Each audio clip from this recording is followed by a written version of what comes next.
Olá, alunos do primeiro ano, tudo bem com vocês? Espero que sim. Vamos iniciar o PET 4, o último PET do ano, né? O PET referente ao quarto bimestre, quarto e último bimestre do ano. Então, vamos na semana 1, vamos iniciar a semana 1 do PET volume 4 de língua portuguesa do primeiro ano. Então, nós temos aí o eixo temático, compreensão e produção de textos, tema tópico, gêneros, signos não verbais, sons, ícones, imagens, grafismos, gráficos, tabelas, valor informativo, qualidade técnica, efeitos expressivos. Habilidades. Integrar informação verbal e não verbal na compreensão e na produção de textos, produtiva e autonomamente. Conteúdos relacionados: relacionamento das partes verbais, texto verbal, não verbais, imagens, e híbridas, imagens e textos verbais de um infográfico, por exemplo.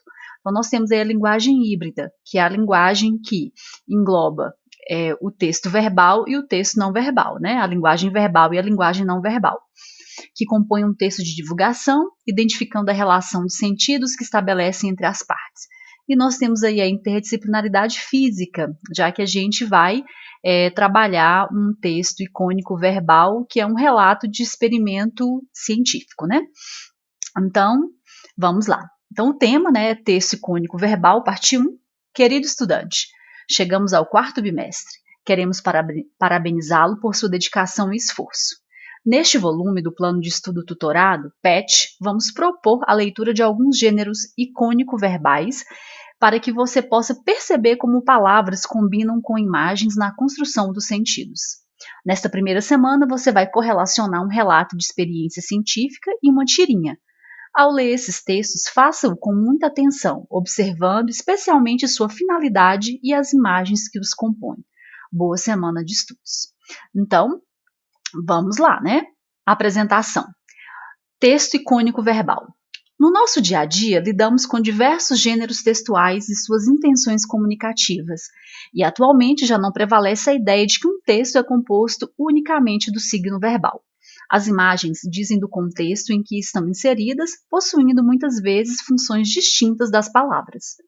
Percebemos, por exemplo, que muitos gêneros ficariam incompreensíveis se as imagens e seus elementos gráficos, como cores das letras, ícones, desenhos, fossem eliminados, ou seja, as imagens não são simples ilustrações dos textos verbais, né? Elas fazem parte, as imagens fazem parte, compõem, constituem, né, o contexto global do texto. Esses textos que combinam, em sua formação, imagens e palavras são chamados de textos icônico-verbais. Para compreendê-los, não basta ouvi-los, já que precisamos captar parte do seu sentido pela visão. Ainda é importante ressaltar que, com a chegada da internet, certos gêneros apenas se materializam por serem o cruzamento das linguagens verbal e não verbal, ou apenas surgem em razão de seus suportes digitais que combinam imagens e palavras na construção dos sentidos. Aí nós temos, né, o Para Saber Mais, temos um texto aí do YouTube, se vocês quiserem acessar para se inteirar mais do assunto, fiquem à vontade. Atividades. A seguir, você vai ler sobre a finalidade do relato de experimento científico. Após a leitura, responda às questões propostas. O relato de experimento científico tem a função comunicativa de apresentar as etapas de um experimento, os dados obtidos e as conclusões. Para isso, é importante detalhar a sequência de procedimentos que constituirão a experiência. Nesse contexto, entram em cena os materiais a serem utilizados, o manuseio adequado de cada um deles, a descrição detalhada de cada etapa. Aliadas a essa estrutura do texto, reúnem-se outras características típicas do gênero: objetividade, precisão, clareza, frases curtas e impessoalidade. Temos também um acesso aqui para vocês verem mais, né, um pouco sobre esse relato de um experimento científico. Texto 1. Então, nós temos um relato, né, sobre uma panela de pressão no texto 1. Experiência 6. A panela de pressão. Cozinhar é transferir energia para os alimentos através da água. A água ferve no recipiente aberto. A cada quilômetro acima do nível do mar, a temperatura de ebulição diminui 3 graus centígrados. O Monte Everest, por exemplo, está a pelo menos 8,5 quilômetros de altitude. como 8,5 vezes 3 é igual a 25,5, 100 menos 25,5 é igual a 75,5 graus. Isso implica que a água ferve a 74,5 graus no Everest. Quando colocamos a panela de pressão no fogo, fornecemos energia na forma de calor e as moléculas aumentam sua agitação, aumentando a temperatura. Com maior número de choques, aumenta a pressão no interior da panela. O aumento da pressão faz a água entrar em ebulição a uma temperatura acima de 100 graus. À medida que fornecemos calor, a pressão aumenta até a medida que é suficiente para levantar a válvula com pino. Figura 37. Então, nós temos aqui a figura 37, né, que é a explicação, a função dessa figura aí, né, para a gente observar, né, a imagem, para a gente compreender melhor, né, o que está sendo exposto no texto. Dessa forma, o vapor começa a escapar pela válvula e a pressão do vapor se estabiliza, assim como a temperatura do interior da panela. Esse é o momento de baixar o fogo. Então, né, está descrevendo o que nós conseguimos analisar aqui na imagem, é a descrição, né, que tem no texto verbal. A imagem aqui é a linguagem não verbal, que faz com que a gente consiga compreender melhor o que tem escrito, né, o que tem no texto verbal. Se a saída de vapor pela válvula com pino for impedida, a válvula de segurança mostrada na figura 36 é expulsa. Nós não temos a figura 36, né? Temos apenas a figura 37. Recomenda-se não encher muito a panela nem ferver leite condensado enlatado com rótulo, pois ele se solta e pode obstruir a saída de vapor da válvula com pino. Então, nós temos aqui, nesse penúltimo parágrafo, né? Recomenda-se, fazendo uma advertência, né?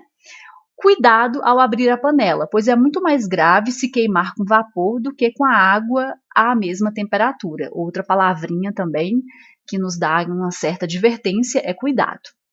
Então vamos lá, número 1. Qual é o objetivo dos 5 parágrafos apresentados no texto 1? Então, o primeiro parágrafo, ele conceitua o processo de cozimento dos alimentos, né? É transferir energia através da água, a água ferve.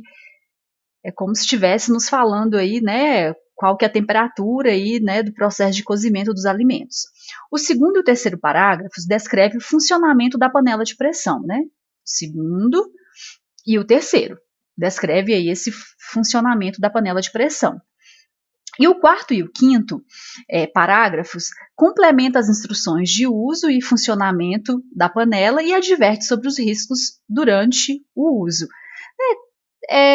Concluindo ou resumindo, né, os 5 parágrafos relatam o funcionamento, né, de uma panela de pressão, nos dando aí algumas advertências, né, sobre os riscos durante o uso. A número 2. Nos 2 últimos parágrafos existem advertências claras ao leitor. Letra A. Quais palavras expressam essas advertências? Então, é o recomenda-se, né, e cuidado. Letra B. Caso essas advertências fossem escritas no imperativo, modo verbal utilizado para exprimir uma atitude de ordem, conselho, convite ou solicitação, o tom de comando seria mais suave ou mais direto, mais decisivo? Justifique sua resposta. Então, nós podemos aí transformar os verbos, né, do penúltimo parágrafo em verbos no imperativo. Eles estão no infinitivo, né, encher, ferver, aí eu posso colocar, né? Não encha muito a panela, nem ferva leite condensado enlatado com rótulo, né? Então, não encha muito a panela e nem ferva leite condensado enlatado com rótulo. Então, tirei o verbo do infinitivo e coloquei no imperativo. Ficaria aí um tom mais suave ou mais direto, mais decisivo? Ficaria um tom mais direto, né? Mais decisivo. Por que ficaria um tom mais direto, mais decisivo?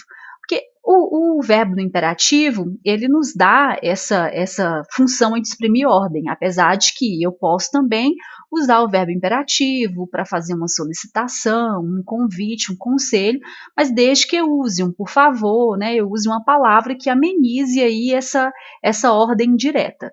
Tá? Então, vocês podem justificar dessa forma. A3. Qual é a função do termo figura 37? A figura 37, né? O termo figura 37 nos faz referência à figura que o leitor deverá observar para compreender melhor o que é exposto no texto. A questão 4. Você considera fundamental o uso da imagem no texto 1? Por quê? Sim, pois a imagem auxilia a compreensão do texto e desempenha papel importante, já que garante a compreensão do objeto descrito e de seu funcionamento. Faz a gente ter um entendimento melhor, do que a gente leu, da linguagem verbal. Agora, relembre algumas características da tirinha. A tirinha é uma narrativa breve, criada pela combinação de texto e desenho, que se caracteriza por apresentar um desfecho inesperado, produzindo um efeito humorístico. As tirinhas podem expressar um olhar crítico para comportamentos humanos, abordar questões de natureza político-social ou explorar personagens caricatas. Então, nós temos aqui o texto 2, né? Nós temos, nos 3 primeiros quadrinhos, apenas imagem, né? Um homem com um martelo, ele com um martelo, um computador, aí ele quebra o computador com o martelo, né? Uma expressão assim bem de nervos, né? Os nervos à flor da pele. Preciso aprender a controlar esses impulsos. Aí depois que ele já fez, né? Então, número 5. Que função tem as imagens do texto 2? Não, o texto 2 é uma tirinha, né? Uma historinha em quadrinhos e, portanto, suas imagens ilustram os fatos, ilustram a sequência narrativa. Sem as imagens, se tivesse apenas a última, eu poderia não entender o que aconteceu, né? É uma sequência, então essas imagens, ela nos dá uma sequência, né? Descreve os acontecimentos que ocorreram na narrativa durante, né, a história, durante a tirinha. A questão 6. As imagens do texto 2 têm o mesmo objetivo que as do texto 1? Explique. Não, né? A imagem do texto 1 era a panela de pressão, que mesmo sem a imagem eu consigo compreender o texto.